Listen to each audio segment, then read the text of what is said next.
sátidé tó bá máa dára jímọ̀ sálátìmọ̀ sunday tó bá máa sunwọ̀n sátidé sálátìmọ̀. mo sọ fún yín mo níṣẹ́ róṣù may tá a wà yìí oṣù congratulation ni ẹ̀yin olólùfẹ́ mi ẹ kọ́kọ́ máa bá ń lọ sí abala àríwísí yín kọ́mẹ́ ṣẹ̀ṣẹ̀ bá ń tẹ congratulation ọ̀gá ńlá fújì congratulation ọ̀gá ńlá fújì congratulation ọ̀gá ńlá fújì kẹwàá máa share fídíò náà tẹ́ bá tí wọ́n ń share fídíò náà ẹ bá ń tẹ subscribe button sórí YouTube channel yìí àmọ́ tó ti ń bá ẹlòmíì dúpẹ́ wọ́n ní ẹni tí ó bá borí ni iyọ̀ ìrètí ẹ̀ náà ó tẹ̀ lọ́wọ́ ẹ̀yin olólùfẹ́ mi ẹjẹ́ abúnrin yọ o ẹ̀yin náà mọ̀ pé láti bẹ̀rẹ̀ oṣù yìí eyín láti May 1st la ti ń bá àwọn òṣèré orí ìtàgé àbáwọn gbajúgbajà wa tó jẹ́ Yorùbá la ti ń bá wọn yọ̀ là ń bá wọn dúpẹ́ ní May 1st ní òṣèré orí ìtàgé lẹ́wà ìhùn Adébímpé Oyèbádé àtọkọ rẹ̀ ìhùn Lateef Adédìméjì ní bíbẹ̀ta ọ̀gá ńlá fújì náà ti wá gbọ́mọjó ẹ wo ta ló bímọ nínú àwọn fámìlì ọ̀gá ńlá fújì ṣéyàwó ọ̀gá ńlá fújì ni àbọ̀mọ rẹ̀ àti páwọn wo ló ti kí mò ń bọ̀ ná ẹ má lọ bí kankan ẹ share fídíò ẹ subscribe ẹ tẹ congratulation sí abala àríwísí. Congratulations and congratulations. ẹ àtòkè ló pa kádàrá wa pọ̀ ṣòmọ̀ o ìfẹ́ àtòkè ló pa kádàrá wa pọ̀ ṣògbà o. ẹ̀yin náà mọ̀ pé ìkan lára àwọn ọmọ ọ̀gá ńlá fújì yín Alábí Pasuma ìkan lára ẹ̀wọ̀ ó wà nílùú òkè òkun tó jẹ́ pé ó ń ṣiṣẹ́ ológun torúkọ rẹ̀ ń jẹ́ Khadijat Ọpẹ́yẹmí Adétọ́lá ọlọ́mọ àti bùn lọ́mọkùnrin láǹtìláǹtì bó làwa ṣe mọ̀ tá a fi ń bá a dúpẹ́ tá a fi ń bá a yọ̀ ìṣèlú ọ̀gá ńlá fújì lọ bọ́ sí kànnì ayélujára ó wáá fi hàn níbẹ̀ káwọn ènìyàn lè bá a dúpẹ́ kí wọ́n lè bá a yọ̀ ó kọ síbẹ̀ báyìí pé congratulations to me ọkọ̀ọ̀kọ̀ bára rẹ̀ dúpẹ́ ná pé mo bára mi dúpẹ́ my darling daughter Ọpẹ́yẹmí Ọlọ́ládé ọwá ní ọmọ òun tọ́jú ọmọ bíbí inú òun kìí sọ ọmọ àfẹnubí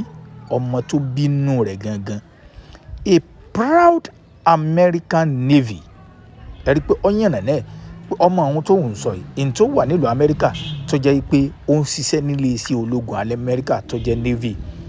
service woman tó jẹ́ pé service woman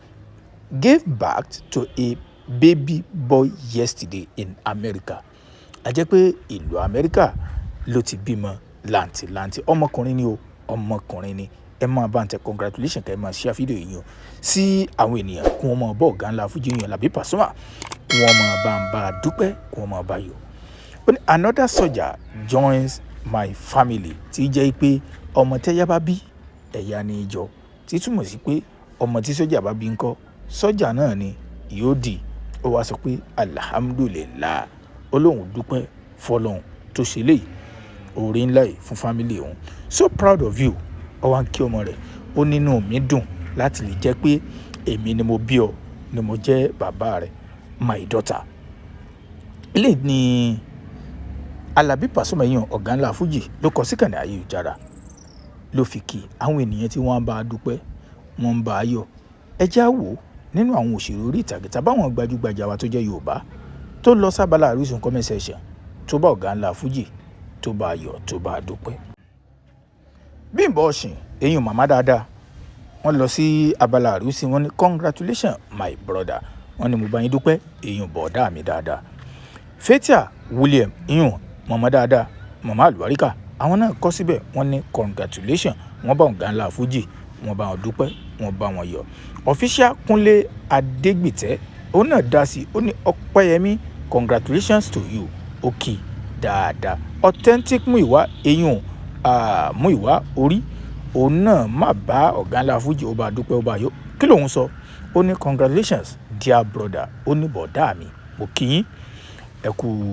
oríire more happiness ọwọ́ ni èyí látún mọ́ rí happiness ní ká máa rí Kàmọ́ state èèyàn gbajúgbajà tó máa ń pààyàn lẹ́rìn èèyàn Kàmọ́ òun náà kọ síbi ó ní congratulations sir, ó kí ọ̀gá ńlá fújì. ẹ jẹ́ á tún wo àwọn kọ́mẹ́ǹtì kọ̀ọ̀kan sí ká tó wá bá ọ̀gá ńlá fújì ká wá bá wọn dúpẹ́ ká bá wọn yọ̀ gangan fún. Bilikiu òun náà gbẹnu sí mike ó kí ọ̀gá ńlá fújì ó ní congratulations. Jigan bàbá ọjà èèyàn tiktoker tí ó ṣeré orí ìtàgé tó di tiktoker òun náà gbẹnu sí ó ní congratulations sir. Kórèdé òun náà Kẹ́mi Kórèdé èèyàn òṣèré orí ìtàgé lẹ́wà òun náà kí ọ̀gá ńlá fújì ó ní congratulations sir. Ó wá fi emoji sí emoji bí ìgbà téèyàn bá ṣàdúrà pé ọlọ́run ó bá wa wò yóò bá wa dá sínú. Ó wá tún fi love emoji èèyàn bíi 4 sí pé ìfẹ́ àtòkè ló pa kádàrá wa pọ̀. Official Bisola Badmus òun náà ó gbẹnu sí mike ó ní congratulations grandpa. Ṣé ẹ mọ̀ pé Pasuma ó ti di grandpa nìyẹn wọ́n ti ń pè